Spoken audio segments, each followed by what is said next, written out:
A decisão do presidente do Senado, Rodrigo Pacheco, em colocar em pauta a PEC que reduz os poderes dos ministros do STF é fichinha para essa decisão que está em andamento contra os ministros do STF. Por essa, os ministros do STF não esperavam, viu, gente? Fique comigo até o final para vocês saberem dessa bombástica notícia que eu estou trazendo para vocês agora. E tem mais. Artigo da Folha, nem a ditadura foi tão ambiciosa quanto o STF. E muito mais, patriotas. Isso daqui é só a ponta do iceberg, viu? Meu Deus, o STF cutucou aquilo que ele não podia cutucar com vara curta. E agora o bicho vai pegar, viu? Em um artigo publicado nesta quinta-feira 30, o colunista Luiz Francisco Carvalho Filho critica o avanço do Supremo contra a imprensa. Preste atenção. Mas antes disso, eu peço a todos que curtam, comentem e compartilhem esse vídeo ao máximo para ter relevância no YouTube. Se você ainda não é inscrito no canal, inscreva por gentileza. Não se esqueça de clicar no sininho para receber todas as notificações. E lembrando que essa profissão que nós estamos fazendo aqui hoje, YouTubers conservadores, é a profissão mais perigosa que tem no Brasil hoje, viu? Não só a nossa, como a imprensa também, viu? Na quarta-feira, 29, o Supremo Tribunal Federal, o STF, determinou que veículos jornalísticos podem ser condenados por realizarem entrevista, caso haja indícios concretos de falsidade de acusação por seus entrevistadores. A tese é do ministro Alexandre de Moraes. Nem mesmo setores da imprensa tradicional, outrora simpático às decisões de Moraes, concordaram com sua mais recente determinação. Em artigo publicado na Folha de São Paulo, por exemplo, o colunista Luiz Francisco Carvalho Filho afirma que a tese de Moraes é um desatino que pode conduzir o país a tempos obscurantistas.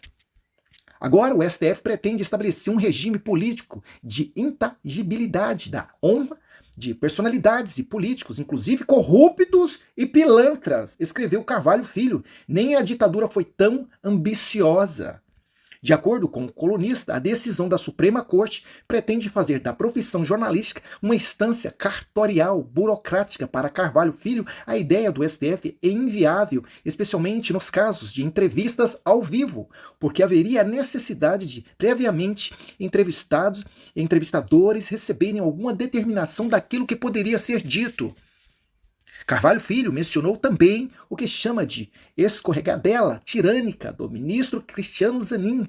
Este último salientou que a justiça pode terminar a remoção do conteúdo com informações comprovadamente injuriosas, difamantes, caluniosas, mentirosas. Segundo o colunista, tal medida causaria inveja aos juristas do regime militar. Os efeitos da decisão do STF, caso a determinação do STF siga adiante, diz o colunista da Folha, declarações dos próprios ministros da Suprema Corte se tornaria alvo de possíveis punições. Se o ministro Gilmar Mendes repetiu hoje para um repórter o que disse em 2015, que o PT instalou no país um modelo de governança corrupta, algo que mereceria o nome de cleptocracia, o órgão de imprensa poderia ser responsabilizado civilmente. Muito embora o ministro tenha capacidade financeira, idônea, moral para responder por seus atos e opiniões, escreveu o colunista, tá?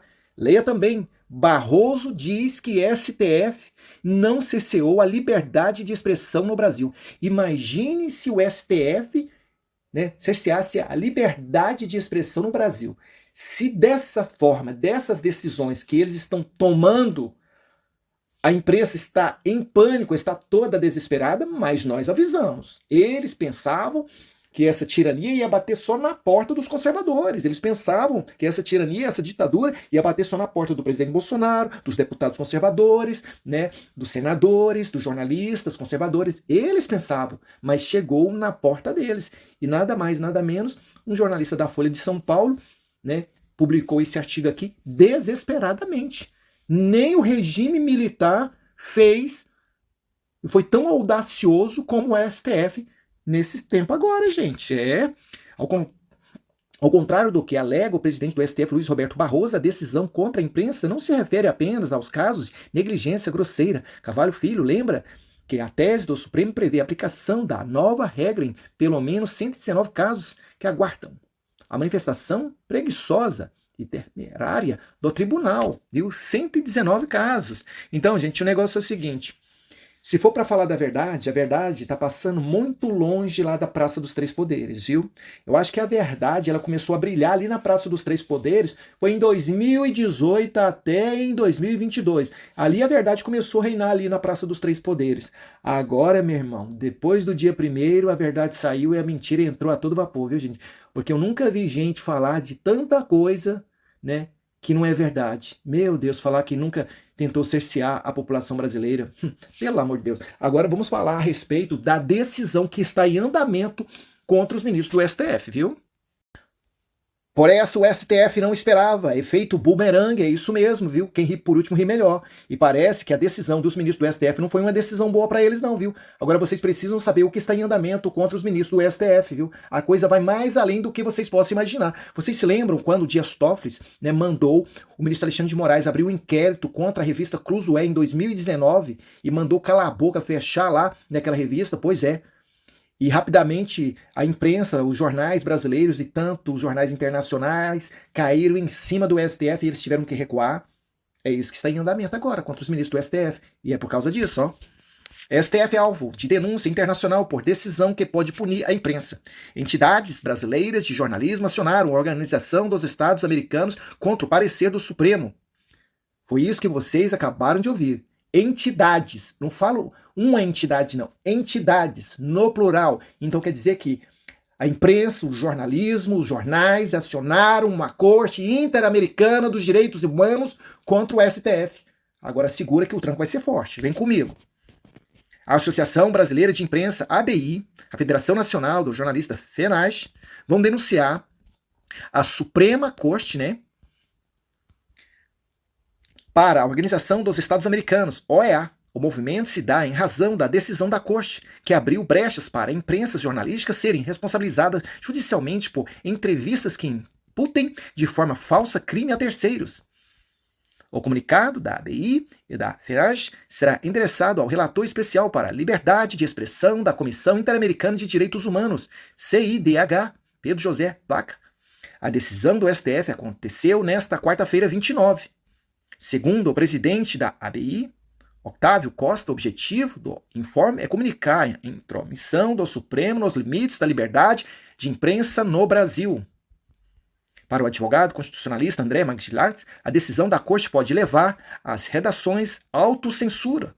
O que o STF fez foi praticamente tornar a atividade jornalística uma atividade de risco, disse Magiglia. Ocorre que o exercício da liberdade de imprensa é um direito e transformar o exercício do direito em um risco absolutamente contraditório. Decisão do STF prevê punições contra a imprensa. A tese fixada pelo STF foi a seguinte, tá? A hipótese de publicação de entrevista em que o entrevistado imputa falsamente práticas de crime a terceiro, a imprensa jornalística somente poderá ser responsabilizada civilmente se, primeiro, à época da divulgação havia indícios concretos da falsidade da imputação e o veículo deixou de observar o dever de cuidado na verificação da veracidade dos fatos e na divulgação da existência de tais indícios. Gente, a coisa é séria, seríssima, porque o negócio é o seguinte, as denúncias, elas partem do princípio. A pessoa fala, olha, aquela pessoa ali praticou cleptocracia e bandidolatria. Ela faz uma denúncia verbal. E aí é uma suposta denúncia. E aí a justiça, juntamente com o Ministério Público, a PGR, né, se for uma pessoa que tem foro privilegiado, vai investigar. E aí vai recolher todas aquelas denúncias. Aí se comprovando que a pessoa é culpada, aí a pessoa é julgada e condenada. Mas a coisa saiu fora dos trilhos. E agora o que vai acontecer, gente? O que vai acontecer é que vai dar força, né, através daquela visita que os parlamentares conservadores fizeram lá nos Estados Unidos, né? O Gustavo Gaia, o Nicolas Ferreira, o Eduardo Bolsonaro e vários outros patriotas foram lá nos Estados Unidos poucas semanas atrás fazer esse tipo de denúncia através das arbitrariedades que os ministros do STF vêm impondo, né, contra os conservadores, né, uma perseguição política contra o presidente Bolsonaro e assim por diante. Né, eles foram lá denunciar essas coisas. Assim eles disseram lá, entendeu? Só estou repassando aquilo que eles disseram. E aí eles abriram até um canal para o Eduardo Bolsonaro fazer as denúncias. E agora, se não bastasse, a própria imprensa do Brasil está denunciando o STF por arbitrariedade, censura, uma prévia ditadura. Então, gente, isso agora o que vai acontecer é que a imprensa mundial vai falar a respeito das decisões que os ministros do STF estão cometendo contra o direito de ir e vir da imprensa se expressar. Gente, mexer com a imprensa do Brasil é a pior coisa que vocês possam imaginar. Porque a imprensa brasileira, ela não é só uma imprensa brasileira, ela é uma imprensa internacional, nos 4 cantos do mundo. E com certeza, a partir dessa denúncia, não só as cortes interamericanas de direitos humanos vão entrar em ação agora, elas vão ser ativadas por causa dessa denúncia, como também outras entidades. Gente, agora a coisa complicou pro STF. Se brincar, talvez eles dão um passo atrás, viu?